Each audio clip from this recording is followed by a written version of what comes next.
Next ਹੈ ਬੇਟੇ measurement of conductivity of ionic solutions। ਹੁਣ ਜੇ ਆਪਾਂ ਸੋਲਿਊਸ਼ਨ ਦੀ ਕੰਡਕਟਿਵਿਟੀ ਦੇਖਣੀ ਹੋਵੇ ਕਿ ਉਹਦੇ ਜਿਹੜਾ ਸੋਲਿਊਸ਼ਨ ਹੈ ਉਹਦੇ 'ਚ ਕੰਡਕਟਿਵਿਟੀ ਹੋਏ ਕਿਵੇਂ ਹੋਏਗੀ, ਆਪਾਂ ਦੋ ਤਰ੍ਹਾਂ ਦੀ ਕੰਡਕਟਿਵਿਟੀ ਕੀਤੀ ਹੈ ਜਾਂ ਕੰਡਕਟੈਂਸ ਕੀਤੀ ਹੈ, ਇੱਕ ਮੈਟੈਲਿਕ ਤੇ ਇੱਕ ਇਲੈਕਟ੍ਰੋਲਾਈਟਿਕ। ਮੈਟੈਲਿਕ ਦੇ ਵਿੱਚ ਕੀ ਸੀਗਾ, ਮੈਟਲ ਦੇ ਵਿੱਚ ਕਿਹਦੇ ਕਰਕੇ ਹੁੰਦਾ ਸੀ, ਇਲੈਕਟ੍ਰੋਨਸ ਦੇ ਫਲੋ ਕਰਕੇ।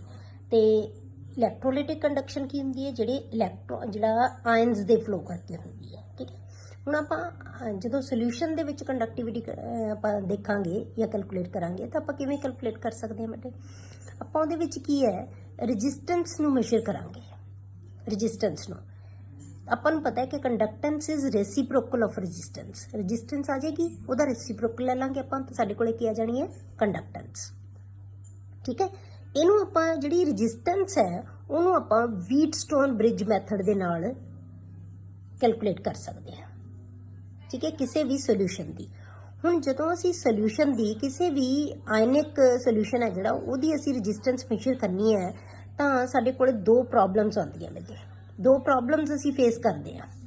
ਕਿਹੜੀਆਂ ਪ੍ਰੋਬਲਮ, ਪਹਿਲੀ a solution cannot be connected to the bridge like a metallic wire or solid conductor, ਕਿ ਆਪਾਂ ਇੱਕ ਸੋਲਿਊਸ਼ਨ ਨੂੰ ਜਿਹੜਾ ਮੈਟੈਲਿਕ ਵਾਇਰ ਦੇ ਨਾਲ ਕਨੈਕਟ ਨਹੀਂ ਕਰ ਸਕਦੇ। ਕਿਵੇਂ ਕਰਾਂਗੇ ਅਸੀਂ ਸੋਲਿਊਸ਼ਨ ਨੂੰ ਕਨੈਕਟ? ਪਹਿਲੀ ਬੇਟੇ ਜਿਹੜੀ ਸਾਨੂੰ ਪ੍ਰੋਬਲਮ ਆਉਂਦੀ ਹੈ ਉਹ ਕੀ ਹੈ, a solution cannot be connected to bridge like a metallic wire or solid conductor. ਅਸੀਂ ਸੋਲਿਊਸ਼ਨ ਨੂੰ ਕਿਵੇਂ ਕਨੈਕਟ ਕਰ ਸਕਦੇ ਹਾਂ?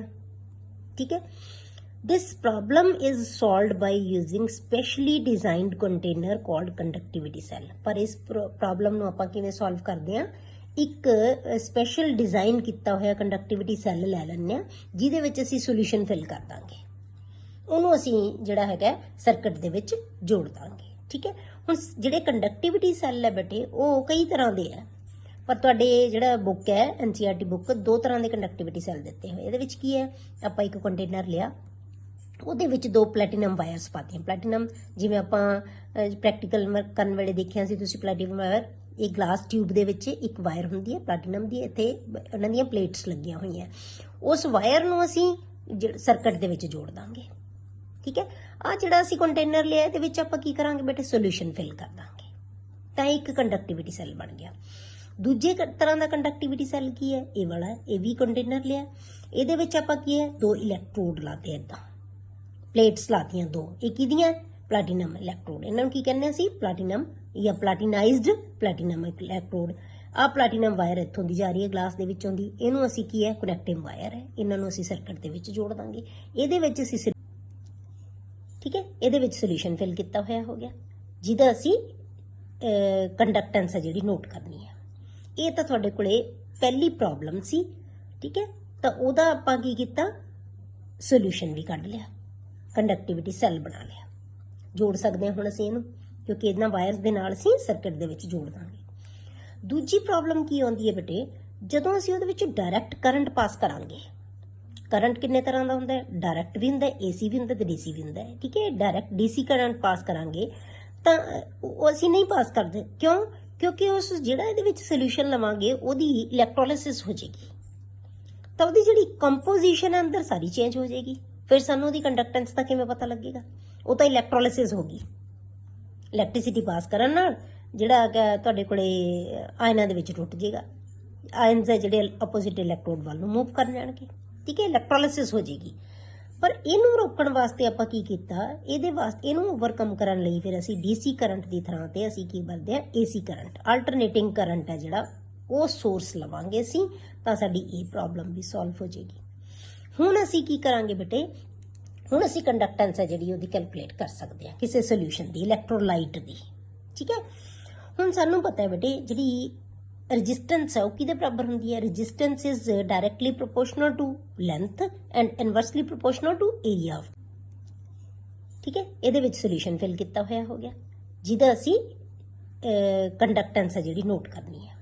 ਇਹ ਤਾਂ ਤੁਹਾਡੇ ਕੋਲੇ ਪਹਿਲੀ ਪ੍ਰੋਬਲਮ ਸੀ। ਠੀਕ ਹੈ, ਤਾਂ ਉਹਦਾ ਆਪਾਂ ਕੀ ਕੀਤਾ, ਸੋਲਿਊਸ਼ਨ ਵੀ ਕੱਢ ਲਿਆ, ਕੰਡਕਟਿਵਿਟੀ ਸੈੱਲ ਬਣਾ ਲਿਆ, ਜੋੜ ਸਕਦੇ ਹਾਂ ਹੁਣ ਅਸੀਂ ਇਹਨੂੰ, ਕਿਉਂਕਿ ਇਹਨਾਂ ਵਾਇਰਸ ਦੇ ਨਾਲ ਅਸੀਂ ਸਰਕਟ ਦੇ ਵਿੱਚ ਜੋੜ ਦਾਂਗੇ। ਦੂਜੀ ਪ੍ਰੋਬਲਮ ਕੀ ਆਉਂਦੀ ਹੈ ਬੇਟੇ, ਜਦੋਂ ਅਸੀਂ ਉਹਦੇ ਵਿੱਚ ਡਾਇਰੈਕਟ ਕਰੰਟ ਪਾਸ ਕਰਾਂਗੇ, करंट किन्ने तरह का होंगे, डायरैक्ट भी होंगे, AC भी होंगे, DC भी होंगे। ठीक है, डायरैक्ट DC करंट पास करांगे तो असी नहीं पास करते, क्यों? क्योंकि उस जिहड़ा इहदे विच सोल्यूशन लवांगे उहदी इलैक्ट्रोलिसिस हो जाएगी, तो उहदी जिहड़ी कंपोजिशन है अंदर सारी चेंज हो जाएगी, फिर सानूं उहदी कंडक्टेंस का किवें पता लगेगा? वो तो इलैक्ट्रोलिसिस होगी, इलैक्ट्रिसिटी पास करन नाल जिहड़ा तुहाडे कोले आयनां दे विच टुट जाएगा, आयन्स है जिहड़े अपोजिट इलैक्ट्रोड वाल नूं मूव कर जाणगे। ठीक है, इलैक्ट्रोलिसिस हो जाएगी। पर इनू रोकण वास्ते आपां की कीता, इहदे वास्ते इनू ओवरकम करन लई फिर असीं DC करंट दी थां ते असीं की वरतदे आ AC करंट, अल्टरनेटिंग करंट है जिहड़ा वो सोर्स लवांगे असीं, तां साडी ये प्रॉब्लम भी सॉल्व हो जाएगी। हुण असीं की करांगे बेटे, हुण असीं कंडक्टेंस है जिहड़ी ओहदी कैलकुलेट कर सकदे आ किसी सोल्यूशन दी, इलैक्ट्रोलाइट दी। ठीक है, हुण सानूं पता है बेटे जिहड़ी रजिस्टेंस है वो किहदे बराबर हुंदी है? Resistance is directly proportional to length and inversely proportional to area of. हुण सानूं पता है ये चीज़ नूं आपां दुबारा लिखिਆ कंडक्टिविटीज, क्योंकि असीं कंडक्टिविटी कैलकुलेट करनी है तो कंडक्टिविटी किहदे बराबर हुंदी है बेटे? Conductance into cell constant.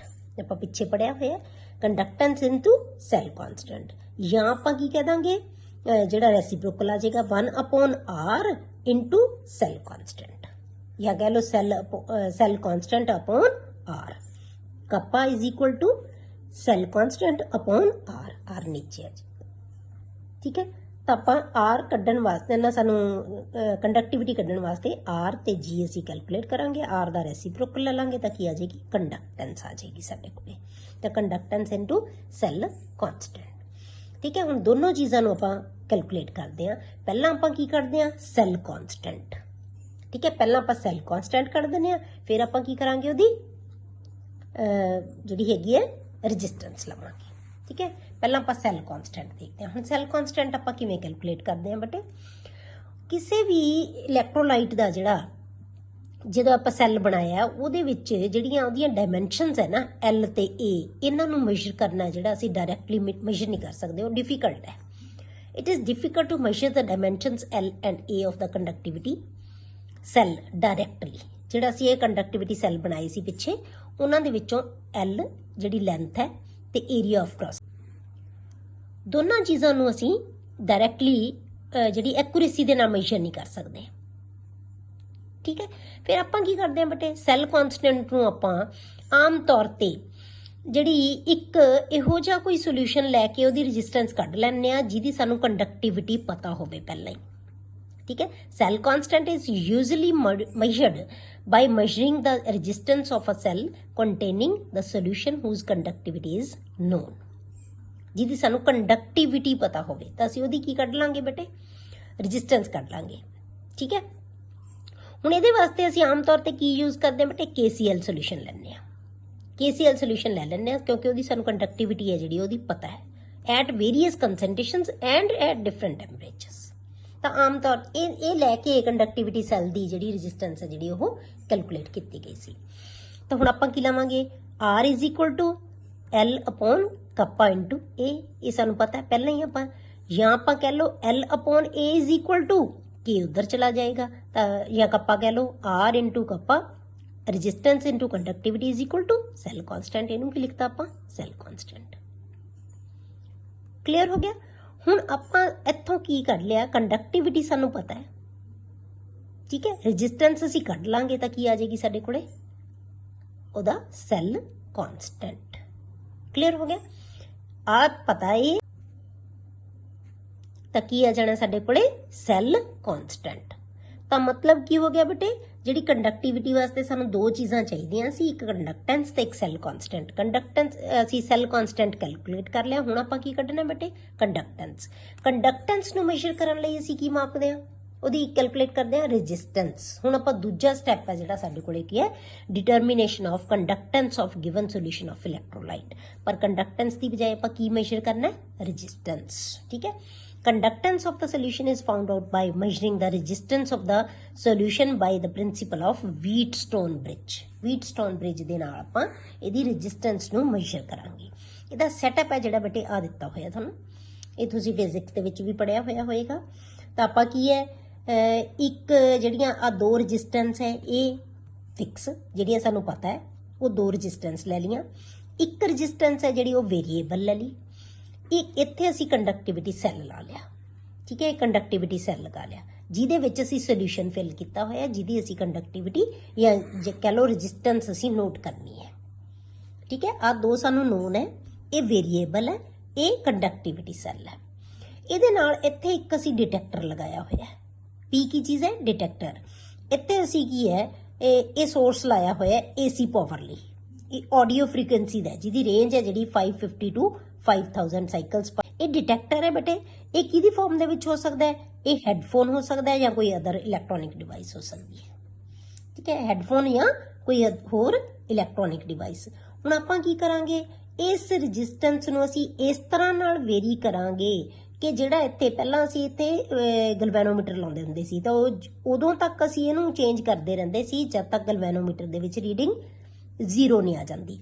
हुण आपां की है इत्थे, क्योंकि असीं ऑडियो फ्रीकुएंसी दा लाया होया सोर्स है जिहड़ा AC पावर दिंदे आ असीं, तां फिर असीं सुणांगे। हैडफोन्स लाए हुए है, जदों सानूं बिल्कुल सुनन तो बंद हो जाएगा, उत्थे असीं की है इहदी रजिस्टेंस नूं देख लांगे कि हुण किन्नी है, ठीक है। हुण उत्थे तुहाडे कोले आ रजिस्टेंस तुसीं कढ लई, जिथे जाके इत्थे कोई नहीं सुननों बंद हो जाएगा सानूं, ठीक है। तो वो रजिस्टेंस ये सानूं दो पता है, तो ये की है, इहनूं असीं कैलकुलेट कर लांगे, ठीक है। तो R3 ते R4 की है रजिस्टेंस जिहड़ियां नोन है, R1 की है वेरीएबल रजिस्टेंस है, R2 की है unknown resistance of the conductivity cell, O की है source of AC power in the audio frequency range दी हुई है, P की है detector headphone on other device. हुण आपां नूं पता है कि R1 upon R3 is equal to R2 upon R4। सानू की है R1 भी पता है, R3 भी पता है, R4 भी पता है, असी R2 कैलकुलेट कर लांगे। R2 किहदे बराबर आ गया, R1 R4। हुण की है बेटे, सानू दोनों चीज़ां पता लग गईयां। की चाहिदा सी, सैल कॉन्सटेंट भी आ गया, साडे कोले की है रजिस्टेंस भी आ गया। रजिस्टेंस दा आपां की करांगे, रेसिप्रोकल ले लांगे। Knowing cell constant and resistance of the solution, conductivity किहदे बराबर आ गई बेटे, सेल कॉन्सटेंट अपॉन रजिस्टेंस, ठीक है, क्योंकि 1 अपॉन रजिस्टेंस नूं असीं की कहने आ, कंडक्टेंस। तो कंडक्टिविटी किहदे बराबर हुंदी है, conductance into cell constant. Clear हो गया। तो यहाँ होएगा सेल कॉन्सटेंट अपॉन रजिस्टेंस। साडे कोल रजिस्टेंस भी आ गई, सेल कॉन्सटेंट भी असीं कैलकुलेट कर लिया, तो साडे कोल आ जानी है स्पैसिफिक कंडक्टेंस या कंडक्टिविटी ऑफ इलैक्ट्रोलिटिक सोल्यूशन या कोई इलैक्ट्रोलाइट। क्लियर होगी बेटे, ये कोई थोड़े वास्ते नवीं चीज़ नहीं, फिजिक्स दे विच तुसीं सारा पढ़िया होया, ठीक है। हुण की है बेटे, जिहड़ी कंडक्टिविटी है वो सोल्यूशनस दी डिफरेंट इलैक्ट्रोलाइट्स दी जिहड़ी हैगी है same solvent differ due to the charge and size of the ion in which they dissociate. जिहड़ी कंडक्टिविटी है ना सोल्यूशनस दी बेटे, अलग अलग इलैक्ट्रोलाइट दी, भावें वो सेम सॉल्वेंट दे विच लै लईए आपां, इलैक्ट्रोलाइट डिफरेंट होण तां वो डिफर करेगी, कंडक्टिविटी सेम नहीं होएगी। भावें सॉल्वेंट सेम होवे जिहदे च डिसॉल्व कीता होया, वो सेम नहीं होएगी।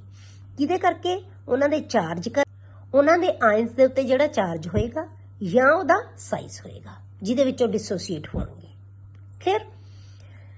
Therefore more meaningful quantity is required. इस करके सानू होर भी कोई मीनिंगफुल क्वांटिटी चाहिए जिहड़ी सानू एक्यूरेटली दसे, क्योंकि हरेक इलैक्ट्रोलाइट वास्ते की होएगी डिफरेंट।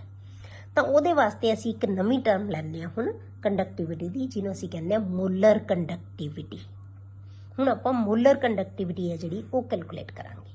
मोलर कंडक्टिविटी नूं आपां काहदे नाल लिखदे हां बेटे, लैम्डा। इहनूं की क्या बोलदे हां असीं, लैम्डा। लैम्डा एम, लैम्डा की है कंडक्टिविटी नूं शो कर, मोलर कंडक्टिविटी नूं शो करे, एम की है मोलर नूं। लैम्डा एम असीं लिख दिंदे हां, तां मतलब की है molar conductivity. It is defined as the conducting power of all the ions produced by dissolving 1 gram mole of an electrolyte in solution. जे असी किसी सोल्यूशन दे विच 1 मोल इलैक्ट्रोलाइट नूं डिसॉल्व कर दिंदे आ, तां जिन्ने आयन प्रोड्यूस होणगे सारे दे सारिਆਂ दी जिहड़ी कंडक्टिंग पावर है जिहड़ी ਉਹਨੂੰ ਅਸੀਂ ਕੀ ਕਹਿੰਦੇ ਆ, मोलर कंडक्टिविटी। मतलब की है 1 ग्राम मोल ਅਸੀਂ ऐड कर दईए, ਜਿਹੜਾ भी सोल्यूशन लवांगे ਉਹਦੇ ਵਿੱਚ इलैक्ट्रोलाइट कितना होना चाहिए बेटे, 1 ग्राम मोल। ਉਹਦੀ ਜਿਹੜੀ ਕੰਡਕਟਿੰਗ ਪਾਵਰ ਹੋਏਗੀ ਉਹਦੇ ਆਇਨਸ ਦੀ ਉਹਨੂੰ ਕਵਾਂਗੇ ਮੋਲਰ ਕੰਡਕਟਿਵਿਟੀ। ਉਹ ਕੀ ਆ ਜਾਣੀ ਹੈ? Molar conductivity. ਠੀਕ ਹੈ, ਜੇ ਆਪਾਂ ਇਹਨੂੰ ਕੰਡਕਟਿਵਿਟੀ ਨਾਲ ਰਿਲੇਟ ਕਰਨਾ ਹੋਵੇ, ਜੇ ਆਪਾਂ ਇਹਨੂੰ ਕੰਡਕਟਿਵਿਟੀ ਨਾਲ ਰਿਲੇਟ ਕਰੀਏ ਮੋਲਰ ਕੰਡਕਟਿਵਿਟੀ ਨੂੰ, ਤਾਂ ਫਿਰ ਕੀ ਹੋਏਗਾ? Molar conductivity is equal to conductivity upon concentration. Conductivity upon concentration, moles per litre. ਇਹਨੂੰ ਕਹਿੰਦੇ ਅਸੀਂ ਸੀਮਨਸ ਪਰ ਸੈਕਿੰਡ, ਪਰ ਸੈਂਟੀਮੀਟਰ, ਸੌਰੀ ਪਰ ਸੈਂਟੀਮੀਟਰ। ਇਹ ਕੀ ਹੈ? ਮੋਲਸ ਪਰ ਲੀਟਰ, ਮਤਲਬ ਲੀਟਰਸ ਦੇ ਵਿੱਚ ਅਸੀਂ ਲੈਣਾ। ਪਰ ਸਾਨੂੰ ਪਤਾ ਹੈ ਕਿ ਸਾਡੇ ਸੋਲੂਸ਼ਨ ਹੈ ਜਿਹੜੇ ਲੀਟਰਸ ਦੇ ਵਿੱਚ ਨਹੀਂ ਲੈਂਦੇ, ਅਸੀਂ ਕਾਹਦੇ 'ਚ ਲੈਂਦੇ ਹਾਂ? ਮਿਲੀ ਲੀਟਰ। ਆਮ ਤੌਰ ਤੇ ਥੋੜੇ ਹੁੰਦੇ ਆ, ਤਾਂ ਆਪਾਂ ਕੀ ਕਰਾਂਗੇ? ਜਿੰਨੀ ਕੰਸੈਂਟ੍ਰੇਸ਼ਨ ਹੋਏਗੀ ਉਹਨੂੰ ਅਸੀਂ ਜਿਹੜੇ ਸਾਡੇ ਜਿਹੜੀ ਵੀ ਕੰਸੈਂਟ੍ਰੇਸ਼ਨ ਦੀ ਟਰਮ ਦੇ ਵਿੱਚ ਸਾਡੇ ਕੋਲੇ ਸੋਲੂਸ਼ਨ ਹੋਏਗਾ ਉਹਨੂੰ ਅਸੀਂ ਮਿਲੀ ਲੀਟਰ ਨੂੰ ਕਾਹਦੇ 'ਚ ਕਨਵਰਟ ਕਰਾਂਗੇ? ਲੀਟਰ 'ਚ ਕਨਵਰਟ ਕਰ ਲਾਂਗੇ। ਤਾਂ ਸਾਡੇ ਕੋਲੇ ਕੀ ਆ ਜਾਣਾ? Lambda m is equal to kappa into 1000 upon m। ਮਤਲਬ ਕੀ ਹੈ? ਇੱਥੇ ਆਪਾਂ ਪਹਿਲਾਂ ਇੱਥੇ ਵੀ ਲਿਖ ਸਕਦੇ ਹੋ ਤੁਸੀਂ ਕਿ ਇਹ ਕੰਸੈਂਟ੍ਰੇਸ਼ਨ ਹੈ ਜਿਹੜੀ ਮੋਲਸ ਪਰ ਲੀਟਰ ਦਾ ਮਤਲਬ ਕੀ ਹੈ ਬੇਟੇ? ਮੋਲੈਰਿਟੀ ਹੈ। ਇਹ ਨੰਬਰ ਆਫ ਮੋਲਸ ਡਿਸੋਲਵਡ ਪਰ ਲੀਟਰ ਆਫ ਦਾ ਸੋਲੂਸ਼ਨ। ਇਹ ਕੀ ਹੁੰਦੀ ਹੈ? ਮੋਲੈਰਿਟੀ। ਇਹਦਾ ਮਤਲਬ ਇਹ ਮੋਲੈਰਿਟੀ ਲਈ ਹੋਈ ਹੈ ਅਸੀਂ। ਤਾਂ ਮੋਲੈਰਿਟੀ ਹੈ ਜਿਹੜੀ ਜੇ ਲੀਟਰਸ ਦੇ ਵਿੱਚ ਕਨਵਰਟ ਕਰਨੀ ਪਊਗੀ, ਤਾਂ ਆਪਾਂ ਜੇ ਮਿਲੀ ਲੀਟਰ 'ਚ ਸੋਲੂਸ਼ਨ ਹੈ ਤਾਂ ਉਹਨੂੰ ਲੀਟਰ ਬਣਾਉਣ ਵਾਸਤੇ ਥੱਲੇ 1000 ਨਾਲ ਡਿਵਾਈਡ ਕਰਾਂਗੇ, ਤਾਂ 1000 ਕੀ ਹੋ ਗਿਆ? ਉੱਪਰ ਆ ਗਿਆ। ਤਾਂ ਕੀ ਬਣ ਗਿਆ ਸਾਡੇ ਕੋਲੇ? ਕੱਪਾ ਇਨਟੂ 1000 ਅਪੋਨ m। m ਹੁਣ ਕਿਹਦੇ 'ਚ ਬੇਟੇ? ਮਿਲੀ ਲੀਟਰਸ 'ਚ। ਹੁਣ ਅਸੀਂ ਮਿਲੀ ਲੀਟਰਸ ਦੇ ਵਿੱਚ ਲਵਾਂਗੇ। ਤਾਂ ਇਸ ਤਰ੍ਹਾਂ ਬੇਟਾ ਆਪਾਂ ਜਿਹੜੀ ਮੋਲਰ ਕੰਡਕਟਿਵਿਟੀ ਹੈ ਉਹਨੂੰ ਅਸੀਂ ਕੰਡਕਟਿਵਿਟੀ ਦੇ ਨਾਲ ਰਿਲੇਟ ਕਰ ਸਕਦੇ ਹਾਂ। ਕਲੀਅਰ ਹੋ ਗਿਆ? ਹੁਣ ਇਹਦੇ ਨਾਲ ਰਿਲੇਟਡ ਆਪਾਂ ਨੂਮੈਰੀਕਲ ਕਰਦੇ ਹਾਂ। Resistance of a conductivity cell filled with 0.1 molar per litre 0.1 mole per litre KCl solution is 100 ohm. ਮਤਲਬ ਕੀ ਹੈ? ਰੈਜ਼ਿਸਟੈਂਸ ਦਿੱਤੀ ਹੋਈ ਹੈ, ਉਹਦੀ ਕੰਸੈਂਟ੍ਰੇਸ਼ਨ ਦਿੱਤੀ ਹੋਈ ਹੈ, ਤੇ ਉਹਦੀ ਮਤਲਬ ਇੰਨੀ ਕੰਸੈਂਟ੍ਰੇਸ਼ਨ ਵਾਲੇ ਜਿਹੜੇ ਕੰਡਕਟਿਵਿਟੀ ਸੈੱਲ ਹੈ ਉਹਦੀ ਰੈਜ਼ਿਸਟੈਂਸ ਇੰਨੀ ਹੈ। If resistance of same cell when filled with 0.02 molar, ਹੁਣ ਉਹਦੀ ਕੰਸੈਂਟ੍ਰੇਸ਼ਨ ਚੇਂਜ ਕਰਤੀ। ਸੈੱਲ ਉਹੀ ਹੈ ਕੰਡਕਟਿਵਿਟੀ ਸੈੱਲ, ਪਰ ਅਸੀਂ ਕੰਸੈਂਟ੍ਰੇਸ਼ਨ ਸੋਲੂਸ਼ਨ ਦੀ ਚੇਂਜ ਕਰਤੀ। KCl solution is 520 Om. ਹੁਣ ਉਹਦੀ ਰੈਜ਼ਿਸਟੈਂਸ ਇੰਨੀ ਹੋ ਗਈ। ਠੀਕ ਹੈ, ਜਦੋਂ ਕੰਸੈਂਟ੍ਰੇਸ਼ਨ ਇੰਨੀ ਸੀ ਤਾਂ ਰੈਜ਼ਿਸਟੈਂਸ ਇੰਨੀ ਸੀ। ਸੇਮ ਸੋਲੂਸ਼ਨ ਦੀ ਜੋ ਕੰਸੈਂਟ੍ਰੇਸ਼ਨ ਇੰਨੀ ਹੋ ਗਈ ਤਾਂ ਰੈਜ਼ਿਸਟੈਂਸ ਕੀ ਹੋ ਗਈ? ਇੰਨੀ ਹੋ ਗਈ। Calculate conductivity and molar conductivity of 0.02 mole per litre KCl solution. ਮਤਲਬ ਇਸ ਸੋਲੂਸ਼ਨ ਵਾਲੇ ਜਿਹੜਾ ਸੈੱਲ ਹੈ ਸਾਡਾ ਕੰਡਕਟਿਵਿਟੀ ਸੈੱਲ, ਉਹਦੀ ਅਸੀਂ ਕੰਡਕਟਿਵਿਟੀ ਕੱਢਣੀ ਹੈ। ਉਸ ਇਲੈਕਟ੍ਰੋਲਾਈਟ ਦੀ ਕੰਡਕਟਿਵਿਟੀ ਜਿਹਦੀ ਕੰਸੈਂਟ੍ਰੇਸ਼ਨ ਇੰਨੀ ਹੈ, ਉਹਦੀ ਅਸੀਂ ਕੰਡਕਟਿਵਿਟੀ ਕਰਨੀ ਹੈ। ਠੀਕ ਹੈ, the conductivity of 0.1 mole per liter KCl solution is any। मतलब की होया बेटे कि इस कंसंट्रेशन वाले KCl ਦੀ ਤੁਸੀਂ ਕੰਡਕਟਿਵਿਟੀ ਕੈਲਕੂਲੇਟ ਕਰਨੀ ਹੈ ਜਿਹਦੀ ਰੈਜ਼ਿਸਟੈਂਸ ਗਿਵਨ ਹੈ, ਪਰ ਇਸ ਕੰਸੰਟ੍ਰੇਸ਼ਨ ਵਾਲੇ ਕੰਡਕਟਿਵਿਟੀ ਸੈੱਲ ਦੀ ਰੈਜ਼ਿਸਟੈਂਸ ਵੀ ਗਿਵਨ ਹੈ ਤੇ ਉਹਦੀ ਕੰਡਕਟਿਵਿਟੀ ਵੀ ਦੇਤੀ ਹੋਈ ਹੈ। ਠੀਕ ਹੈ, ਹੁਣ ਆਪਾਂ ਕੀ ਕੈਲਕੂਲੇਟ ਕਰਨਾ ਹੈ? ਇਸ ਕੰਸੈਂਟ੍ਰੇਸ਼ਨ ਵਾਲੇ ਸੋਲੂਸ਼ਨ ਦੀ ਨਾਲੇ ਕੰਡਕਟਿਵਿਟੀ ਨਾਲੇ ਉਹਦੀ ਮੋਲਰ ਕੰਡਕਟਿਵਿਟੀ, ਦੋਨੋਂ ਚੀਜ਼ਾਂ ਅਸੀਂ ਕੈਲਕੂਲੇਟ ਕਰਾਂਗੇ। ਕਲੀਅਰ? ਹੁਣ ਆਪਾਂ ਇਹਦੇ ਵਿੱਚ ਕੀ ਦੇਖਣਾ ਹੈ? ਸਭ ਤੋਂ ਪਹਿਲਾਂ ਸਾਨੂੰ ਪਤਾ ਹੋਣਾ ਚਾਹੀਦਾ ਕਿ ਕੰਡਕਟਿਵਿਟੀ ਕਿਵੇਂ ਕੱਢਦੇ ਹਾਂ। ਕੰਡਕਟਿਵਿਟੀ ਵਾਸਤੇ ਸਾਨੂੰ ਕੀ ਕੀ ਚਾਹੀਦਾ ਹੈ? ਕੰਡਕਟਿਵਿਟੀ ਕਿਹਦੇ ਬਰਾਬਰ ਹੁੰਦੀ ਹੈ? Cell constant divided by resistance. ਇਹ ਤੁਸੀਂ ਇਹ ਧਿਆਨ ਕਰਨਾ ਕਿ ਤੁਹਾਨੂੰ ਕੀ ਚੀਜ਼ ਗਿਵਨ ਹੈ। ਜੇ ਤਾਂ ਕੰਡਕਟੈਂਸ ਗਿਵਨ ਹੋਵੇ ਤਾਂ ਫਿਰ ਕੰਡਕਟੈਂਸ ਇਨਟੂ ਸੈੱਲ ਕਾਂਸਟੈਂਟ ਆ ਜਾਏਗਾ। ਜੇ ਰੈਜ਼ਿਸਟੈਂਸ ਹੈ ਤਾਂ cell constant divided by resistance, ਕਿਉਂਕਿ 1/r ਹੈ ਜਿਹੜਾ ਉਹ G ਦੇ ਬਰਾਬਰ ਹੁੰਦਾ ਹੈ, ਕੰਡਕਟੈਂਸ ਦੇ ਬਰਾਬਰ ਹੈ। ਹੁਣ ਸਾਨੂੰ ਕੰਡਕਟੈਂਸ ਨਹੀਂ ਗਿਵਨ, ਰੈਜ਼ਿਸਟੈਂਸ ਹੈ, ਤਾਂ ਸੈੱਲ ਕਾਂਸਟੈਂਟ ਨਾਲ ਡਿਵਾਈਡ ਕਰ ਦਾਂਗੇ ਰੈਜ਼ਿਸਟੈਂਸ ਨੂੰ। ਠੀਕ ਹੈ, ਤਾਂ ਇਹ ਆ ਗਿਆ ਤੁਹਾਡੇ ਕੋਲੇ ਫਾਰਮੂਲਾ, ਸਾਡੇ ਕੋਲੇ ਇਹ ਹੈ। ਹੁਣ ਸਾਡੇ ਕੋਲ ਰੈਜ਼ਿਸਟੈਂਸ ਤਾਂ ਗਿਵਨ ਹੈ ਪਰ ਸੈੱਲ ਕਾਂਸਟੈਂਟ ਨਹੀਂ ਹੈ। ਇਹਦਾ ਮਤਲਬ ਸਾਨੂੰ ਇਹ ਕੱਢਣ ਵਾਸਤੇ ਸਾਨੂੰ ਪਹਿਲਾਂ ਸੈੱਲ ਕਾਂਸਟੈਂਟ ਕੱਢਣਾ ਪਏਗਾ। ਹੁਣ ਅਸੀਂ ਸੈੱਲ ਕਾਂਸਟੈਂਟ ਕਿਵੇਂ ਕੱਢਾਂਗੇ ਬੇਟੇ? ਕਿਉਂਕਿ ਸਾਨੂੰ ਆਹ ਦੋ ਚੀਜ਼ਾਂ ਦਿੱਤੀਆਂ ਹੋਈਆਂ। ਇਸ ਸੋਲੂਸ਼ਨ ਦਾ ਸਾਨੂੰ ਕੰਡਕਟਿਵਿਟੀ ਵੀ ਪਤਾ ਹੈ, ਇਹਦੀ ਸਾਨੂੰ ਰੈਜ਼ਿਸਟੈਂਸ ਵੀ ਪਤਾ ਹੈ। ਹੁਣ ਇਸ ਕੰਸੈਂਟ੍ਰੇਸ਼ਨ ਵਾਲੇ ਸੋਲੂਸ਼ਨ ਤੋਂ ਅਸੀਂ ਦੋਨੋਂ ਚੀਜ਼ਾਂ ਲੈ ਕੇ ਪਹਿਲਾਂ ਅਸੀਂ ਸੈੱਲ ਕਾਂਸਟੈਂਟ ਕੈਲਕੂਲੇਟ ਕਰਾਂਗੇ। ਤਾਂ ਸੈੱਲ ਕਾਂਸਟੈਂਟ ਕਿਹਦੇ ਬਰਾਬਰ ਹੁੰਦਾ ਬੇਟੇ? Conductivity into resistance. Conductivity into resistance ਇੱਥੋਂ ਹੀ ਆਪਾਂ ਦੇਖ ਲਾਂਗੇ ਬੇਟੇ। ਸੈੱਲ ਕਾਂਸਟੈਂਟ ਆਹੀ ਫਾਰਮੂਲਾ ਹੈ, cell constant is equal to conductivity into resistance, ਉਧਰ ਜਾ ਕੇ ਮਲਟੀਪਲਾਈ ਹੋ ਜਾਏਗਾ। ਤਾਂ ਹੁਣ ਸਾਨੂੰ ਇਹਦੀ ਇਸ ਸੈੱਲ ਦੀ 0.1 ਸੈੱਲ ਵਾਲੇ ਜਿਹੜਾ ਸੋਲੂਸ਼ਨ ਵਾਲਾ ਸੈੱਲ ਹੈ ਜਿਹੜਾ, ਉਹਦੀ ਸਾਨੂੰ ਕੰਡਕਟਿਵਿਟੀ ਵੀ ਪਤਾ, ਉਹਦੀ ਰੈਜ਼ਿਸਟੈਂਸ ਵੀ ਪਤਾ ਹੈ। ਰੈਜ਼ਿਸਟੈਂਸ ਉੱਪਰ ਦਿੱਤੀ ਹੋਈ 100 ਓਮ, ਆ ਦਿੱਤੀ ਇਹਦੀ ਕੰਡਕਟਿਵਿਟੀ, ਦੋਨਾਂ ਨੂੰ ਮਲਟੀਪਲਾਈ ਕਰ ਦਿਓ ਤਾਂ ਕੀ ਆ ਗਿਆ 1.29 ਪਰ ਸੈਂਟੀਮੀਟਰ ਜਾਂ 129 ਪਰ ਮੀਟਰ। ਇਹ ਕੀ ਆ ਗਈ ਬੇਟੇ ਸੈੱਲ, ਇਹ ਕੀ ਆ ਗਿਆ ਤੁਹਾਡੇ ਕੋਲ ਸੈੱਲ ਕਾਂਸਟੈਂਟ, ਇਹ ਸੈੱਲ ਕਾਂਸਟੈਂਟ ਦੀ ਵੈਲਿਊ ਆ ਗਈ। ਹੁਣ ਸਾਨੂੰ ਕੀ ਹੈ ਸੈੱਲ ਕਾਂਸਟੈਂਟ ਪਤਾ ਲੱਗ ਗਿਆ, ਰੈਜ਼ਿਸਟੈਂਸ ਤੁਹਾਨੂੰ ਦਿੱਤੀ ਹੋਈ ਹੈ ਇਹਦੀ 0.02 ਵਾਲੇ ਦੀ, ਤਾਂ ਦੋਨਾਂ ਦੀਆਂ ਵੈਲਿਊਜ਼ ਪੁੱਟ ਕਰ ਦਿਓ, ਤੁਹਾਡੇ ਕੋਲ ਕੀ ਆ ਜਾਣਾ ਕੰਡਕਟਿਵਿਟੀ। ਸਾਡਾ ਪਹਿਲਾ ਸੋਲਵ ਹੋ ਗਿਆ, ਕੰਡਕਟਿਵਿਟੀ ਅਸੀਂ ਕੈਲਕੂਲੇਟ ਕਰ ਲਈ। ਹੁਣ ਦੂਜਾ ਅਸੀਂ ਕੀ ਕੱਢਣਾ ਇਹਦੀ ਮੋਲਰ ਕੰਡਕਟਿਵਿਟੀ। ਮੋਲਰ ਕੰਡਕਟਿਵਿਟੀ ਆਪਾਂ ਹੁਣੇ ਕਰਕੇ ਹਟਿਆ ਕਿ ਆਪਾਂ ਕਦੇ ਵਿੱਚ ਲੈਣੇ ਆ ਬੇਟੇ ਮੋਲਰ ਕੰਡਕਟਿਵਿਟੀ ਨੂੰ ਕੱਪਾ ਇਨਟੂ ਇਹ ਕੀ ਹੈ ਕੰਡਕਟਿਵਿਟੀ ਮਲਟੀਪਲਾਈਡ ਬਾਈ 1000 ਅਪੋਨ ਮੋਲੈਰਿਟੀ। ਹੁਣ ਸਾਨੂੰ ਕੀ ਹੈ ਇਹਦੀ ਜਿਹੜੀ ਕੰਡਕਟਿਵਿਟੀ ਅਸੀਂ ਹੁਣੇ ਕੈਲਕੂਲੇਟ ਕੀਤੀ ਹੈ ਇਨਟੂ 1000 ਅਪੋਨ ਮੋਲੈਰਿਟੀ। ਮੋਲੈਰਿਟੀ ਕੀ ਹੈ ਆ ਗਿਵਨ ਹੈ 0.02 ਮੋਲ ਪਰ ਲੀਟਰ, ਇਹ ਦਿੱਤਾ। ਕਲੀਅਰ ਹੋ ਗਿਆ ਬੇਟੇ ਕਿ ਅਸੀਂ ਦੇਖਣਾ ਹੈ ਕਿ ਕੀ ਚੀਜ਼ਾਂ ਕੱਢਣੀਆਂ, ਇੱਕ ਅਸੀਂ ਕੰਡਕਟਿਵਿਟੀ, ਇੱਕ ਅਸੀਂ ਮੋਲਰ ਕੰਡਕਟਿਵਿਟੀ। ਪਹਿਲਾਂ ਫਾਰਮੂਲਾ ਲਗਾਓ, ਫਿਰ ਦੇਖੋ ਵੀ ਕੀ ਚੀਜ਼ ਸਾਨੂੰ ਚਾਹੀਦੀ ਹੈ, ਕੀ ਸਾਨੂੰ ਗਿਵਨ ਹੈ।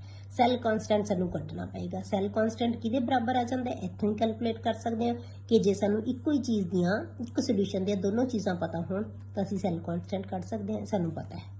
ਠੀਕ ਹੈ, ਇਹਦੀਆਂ ਸਾਨੂੰ ਦੋਨੋਂ ਚੀਜ਼ਾਂ ਗਿਵਨ ਹੈ। ਇਸ ਕੰਸੈਂਟ੍ਰੇਸ਼ਨ ਵਾਲੀ ਇਹ ਕੰਡਕਟਿਵਿਟੀ ਹੈ, ਇਹ ਇਹਦੀ ਰੈਜ਼ਿਸਟੈਂਸ ਹੈ, ਤਾਂ ਅਸੀਂ ਸੈੱਲ ਕਾਂਸਟੈਂਟ ਕੱਢ ਲਿਆ। ਉੱਥੋਂ ਅਸੀਂ ਫਿਰ ਕੰਡਕਟਿਵਿਟੀ ਹੈ, ਕੰਡਕਟਿਵਿਟੀ ਤੋਂ ਕੀ ਆ ਜਾਏਗੀ ਮੋਲਰ ਕੰਡਕਟਿਵਿਟੀ। ਕਲੀਅਰ ਹੋ ਗਿਆ। ਨੈਕਸਟ ਹੈ ਬੇਟੇ ਇਕੁਇਵਲੈਂਟ ਕੰਡਕਟਿਵਿਟੀ। ਪਹਿਲਾਂ ਅਸੀਂ ਮੋਲਰ ਕੰਡਕਟਿਵਿਟੀ ਕੀਤੀ ਸੀ, ਹੁਣ ਇਕੁਇਵਲੈਂਟ ਇਹ ਬਿਲਕੁਲ ਸੇਮ ਹੈ। ਮੋਲਰ ਕੰਡਕਟਿਵਿਟੀ ਬਿਲਕੁਲ ਉਹੀ ਚੀਜ਼ ਹੈ ਜੋ ਅਸੀਂ ਮੋਲਰ ਕੰਡਕਟਿਵਿਟੀ ਲੈਂਦੇ ਹਾਂ, ਪਰ ਇਹ 'ਚ ਫਰਕ ਕੀ ਹੈ, ਉੱਥੇ ਅਸੀਂ ਗ੍ਰਾਮ ਮੋਲ ਲਏ ਸੀ, 1 ਗ੍ਰਾਮ ਮੋਲ ਡਿਜ਼ੋਲਵ ਕਰਦੇ ਸੀ, ਇਹਦੇ ਸੀ ਵੀ ਅਸੀਂ ਗ੍ਰਾਮ ਇਕੁਇਵਲੈਂਟ ਡਿਜ਼ੋਲਵ ਕਰਾਂਗੇ। ਬਸ ਜੋ ਨਾਰਮੈਲਿਟੀ ਤੇ ਮੋਲੈਰਿਟੀ 'ਚ ਫਰਕ ਹੁੰਦਾ ਹੈ ਉਹੀ ਇਹਨਾਂ 'ਚ ਫਰਕ ਹੈ। It is defined as the conducting power of all the ions produced by dissolving 1 gram equivalent of an electrolyte in the solution.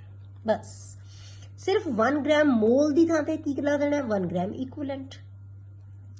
तो इनू असीं कहदे नाल लिखदे हां lambda EQ equivalent is equal to kappa into 1000 upon molarity की थां ते की आ जाएगी बेटे नॉर्मैलिटी।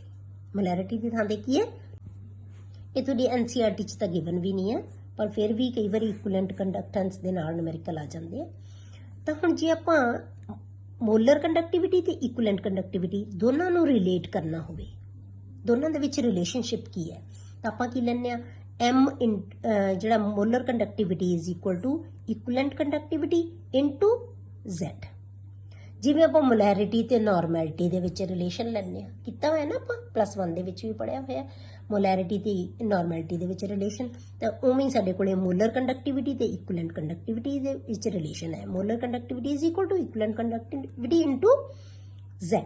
Z की है बेटे टोटल पॉजिटिव चार्ज, ठीक है, और नेगेटिव चार्ज पर formula unit of the electrolyte. किसी इलैक्ट्रोलाइट दे विच किन्ने यूनिट पॉजिटिव चार्ज है या किन्ने यूनिट नेगेटिव, क्योंकि हर एक फार्मूले दे विच पॉजिटिव ते नेगेटिव चार्ज की हुंदे बेटे सेम होंदे हैं। तो पॉजिटिव चार्जिस किन्ने हैं उहदे कोले या नेगेटिव चार्ज किन्ने हैं फार्मूला यूनिट दे विच उहनूं असीं मल्टीप्लाई कर दांगे। जिवें आपां NaCl ले लिया, NaCl वास्ते Z की है बेटे 1, क्योंकि पॉजिटिव चार्ज भी 1 है नेगेटिव भी 1 है, बराबर होणगे हमेशा, तो Z की वैल्यू की आ गई 1। जे आप BaCl2 ले लिया तो Z की वैल्यू कितनी है बेटे 2, क्योंकि BA दे उत्ते की है पॉजिटिव चार्ज 2, Cl दे उत्ते की है नेगेटिव चार्ज 2, क्योंकि एक Cl दे उत्ते 1 है, 2 Cl दे उत्ते 2 है।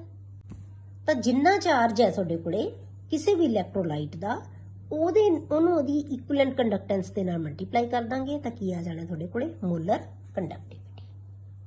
क्लियर हो गया, ये दोनों का रिलेशनशिप आ गया। अगला है बेटे variation of conductivity and molar conductivity with concentration. हुण जदों असीं कंसनट्रेशन चेंज करते हैं, जिवें आपां पिछे numerical they which change concentration लई सी KCl दी, पहलां असीं 0.1 लई सी, फिर असीं 0.02 ले ली, चेंज करती कंसनट्रेशन, तो उहदी कंडक्टिविटी भी की होएगी चेंज होएगी। तो जदों किसी चीज़ की कंसनट्रेशन चेंज हुंदी है तो उहदी कंडक्टिविटी भी चेंज हो जाती है। तो आपां हुण उहनूं इत्थे उस चीज़ नूं ही पढ़ांगे। Conductivity always decreases with decrease in concentration. ਜਦੋਂ ਅਸੀਂ ਕਿਸੇ ਦੀ ਕੰਸੈਂਟ੍ਰੇਸ਼ਨ ਨੂੰ ਘਟਾ ਦਾਂਗੇ ਮਤਲਬ ਕਿ ਆਇਨਸ ਘਟ ਗਏ, ਜਿੰਨੇ ਆਇਨਸ ਘਟ ਗਏ ਤਾਂ ਉਹਦੀ ਕੰਸੈਂਟ੍ਰੇਸ਼ਨ ਕੀ ਹੋ ਜੀ, ਘਟ ਗਈ। ਤਾਂ ਜਦੋਂ ਕੰਸੈਂਟ੍ਰੇਸ਼ਨ ਘਟ ਗਈ ਤਾਂ ਉਹਦੇ ਵਿੱਚ ਕੀ ਹੋਏਗੀ, ਉਹਦੀ ਕੰਡਕਟਿਵਿਟੀ ਵੀ ਡਿਕਰੀਜ਼ ਹੋ ਜਾਏਗੀ, ਕਿਉਂਕਿ ਜਿੰਨੇ ਆਇਨਸ ਜ਼ਿਆਦਾ ਹੋਣਗੇ ਉਨੀ ਉਹਦੀ ਕੰਡਕਟਿੰਗ ਪਾਵਰ ਜ਼ਿਆਦਾ ਹੋਏਗੀ, ਕਿਉਂਕਿ ਆਇਨਸ ਦੇ ਮੂਵਮੈਂਟ ਨੂੰ ਹੀ ਅਸੀਂ ਕੀ ਕਹਿੰਦੇ ਆ, ਕੰਡਕਟਿਵਿਟੀ। ਠੀਕ ਹੈ, ਆਇਨਸ ਘਟ ਜਾਣਗੇ। For both weak and strong electrolytes, ਦੋਨਾਂ ਵਾਸਤੇ ਹੀ ਘਟਦੀ ਹੈ। ਹੁਣ ਆਪਾਂ ਪਿੱਛੇ ਪੜਿਆ ਹੋਇਆ ਕਿ ਵੀਕ ਤੇ ਸਟਰੋਂਗ ਇਲੈਕਟ੍ਰੋਲਾਈਟ ਕੀ ਹੁੰਦੇ ਆ, ਉਹਨੂੰ ਨਹੀਂ ਦਿਮਾਗ 'ਚ ਤਾਂ ਇਹਨੂੰ ਪਿੱਛੇ ਰਿਵਾਈਜ਼ ਕਰਕੇ ਦੇਖੋ ਪਹਿਲਾਂ ਕਿ ਸਟਰੋਂਗ ਤੇ ਵੀਕ ਇਲੈਕਟ੍ਰੋਲਾਈਟਸ ਅਸੀਂ ਕਿੰਨਾਂ ਨੂੰ ਕਹਿੰਦੇ ਆ।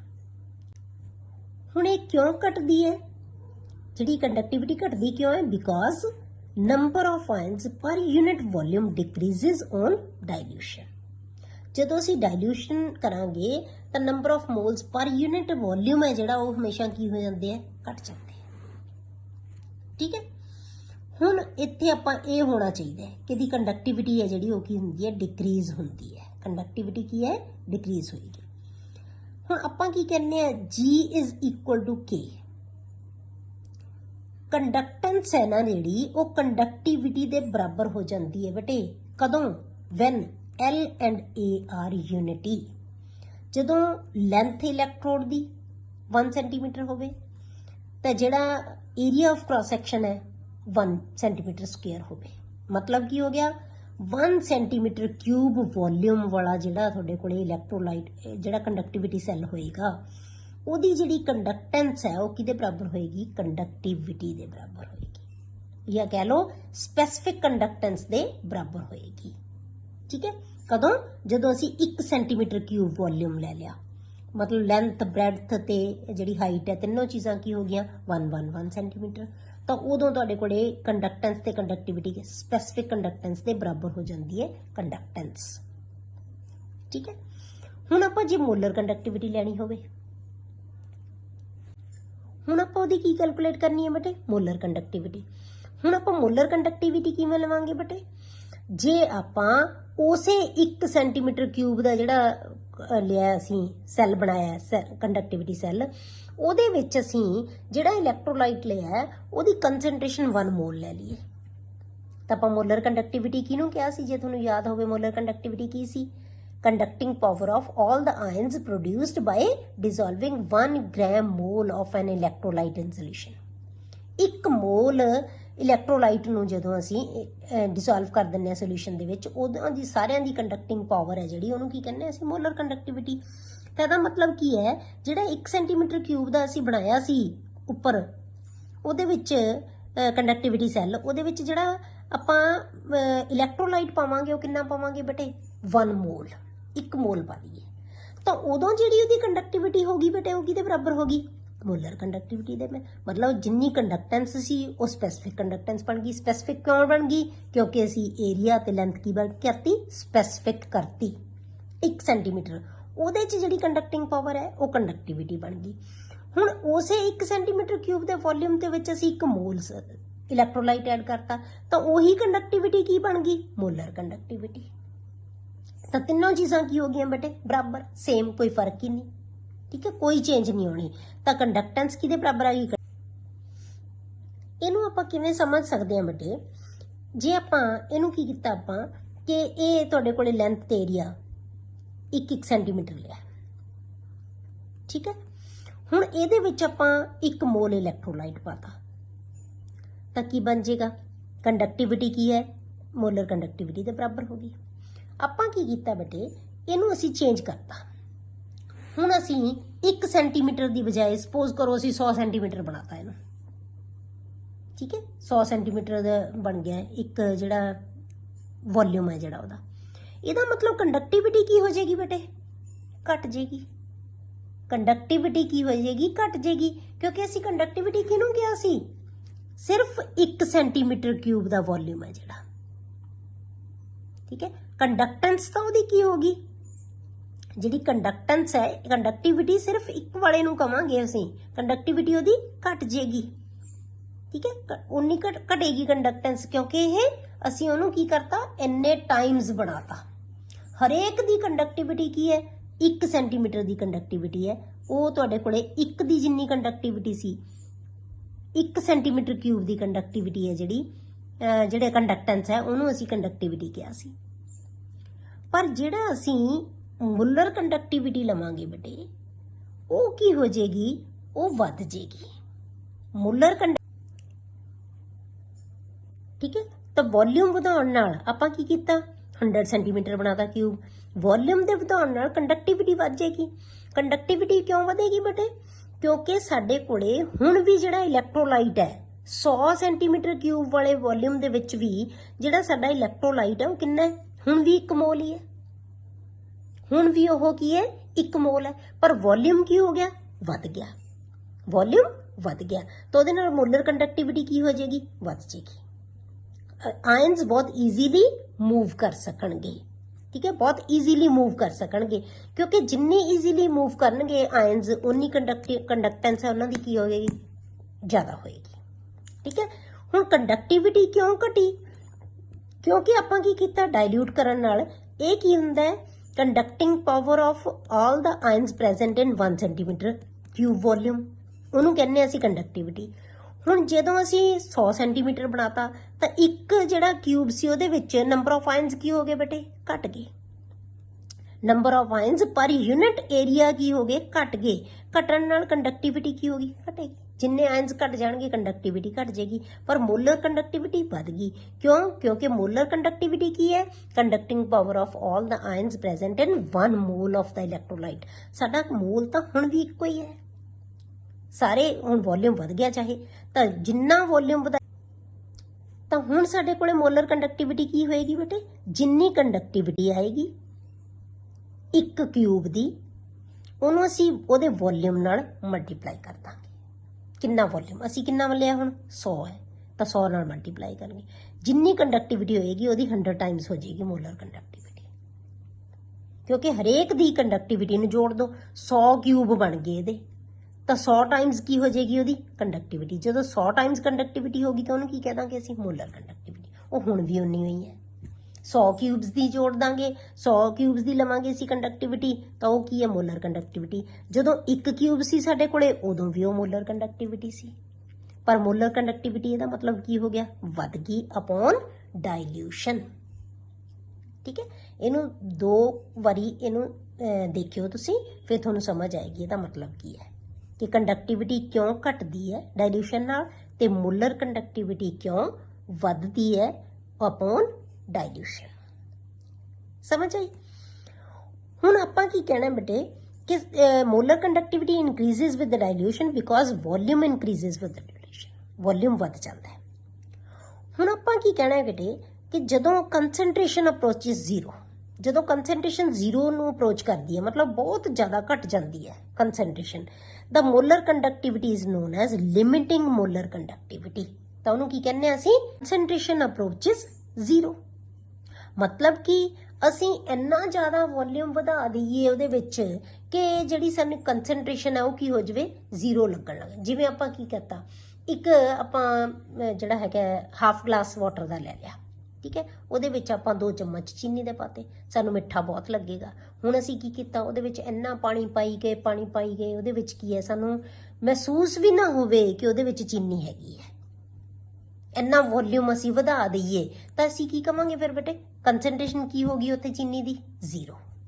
ਹੁਣ ਸਮਝ ਆਈ ਕਿ 0 ਕੰਸੈਂਟ੍ਰੇਸ਼ਨ ਦਾ ਮੀਨਿੰਗ ਕੀ ਹੈ। ਤਾਂ ਇਵੇਂ ਚੀਜ਼ ਹੈ ਕਿ ਅਸੀਂ ਇੰਨਾ ਡਾਇਲੂਟ ਕਰ ਦਈਏ ਕਿਸੇ ਸੋਲਿਊਸ਼ਨ ਨੂੰ ਕਿ ਉਹਦੀ ਜਿਹੜੀ ਕੰਸੈਂਟ੍ਰੇਸ਼ਨ ਅਪਰੋਚਿਸ 0, ਤਾਂ ਉਦੋਂ ਜਿਹੜੀ ਕੰਡਕਟਿਵਿਟੀ ਹੋਏਗੀ ਉਹਨੂੰ ਅਸੀਂ ਕੀ ਕਹਿ ਦਿੰਦੇ ਆ, ਲਿਮਿਟਿੰਗ ਮੋਲਰ ਕੰਡਕਟਿਵਿਟੀ। ਕੀ ਹੈ ਉਹ, limiting molar conductivity, and is represented by lambda m nought. ਜਿਹੜੀ ਉੱਪਰ ਅਸੀਂ ਨॉट ਪਾ ਦਿੰਦੇ ਆ, ਲੈਮਡਾ m ਕੀ ਸੀ, ਮੋਲਰ ਕੰਡਕਟਿਵਿਟੀ। ਜਦੋਂ ਅਸੀਂ ਉੱਪਰ ਨॉट ਪਾਤਾ ਇਹਦਾ ਮਤਲਬ ਕੀ ਹੈ, ਇਹਦੀ ਲਿਮਿਟਿੰਗ ਵੈਲਿਊ ਹੈ। ਇਹਨੂੰ ਕੀ ਕਹਿੰਦੇ ਆ ਅਸੀਂ, ਜਿਹੜੀ molar conductivity at infinite ਡਾਇਲੂਸ਼ਨ। Infinite ਡਾਇਲੂਸ਼ਨ ਦੇ ਮਤਲਬ ਇੰਨਾ ਡਾਇਲੂਟ ਕਰਤਾ ਕਿ ਜਿਹੜੀ ਕੰਸੈਂਟ੍ਰੇਸ਼ਨ ਕੀ ਹੋਗੀ, 0, ਤਾਂ ਉਹਨੂੰ ਅਸੀਂ ਕਹਿੰਦੇ ਆ ਮੋਲਰ ਕੰਡਕਟਿਵਿਟੀ ਐਟ ਇਨਫਾਈਨਾਈਟ ਡਾਇਲੂਸ਼ਨ, ਇਹਨੂੰ ਕਿਹਾ ਜਾਂਦਾ ਹੈ। ਇਹਨੂੰ ਅਸੀਂ ਜਾਂ ਲਿਮਿਟਿੰਗ ਮੋਲਰ ਕੰਡਕਟਿਵਿਟੀ ਕਹਿ ਦਿੰਦੇ ਆ। ਠੀਕ ਹੈ, ਹੁਣ ਇਹਦੀ ਜਿਹੜੀ ਵੇਰੀਏਸ਼ਨ ਹੈ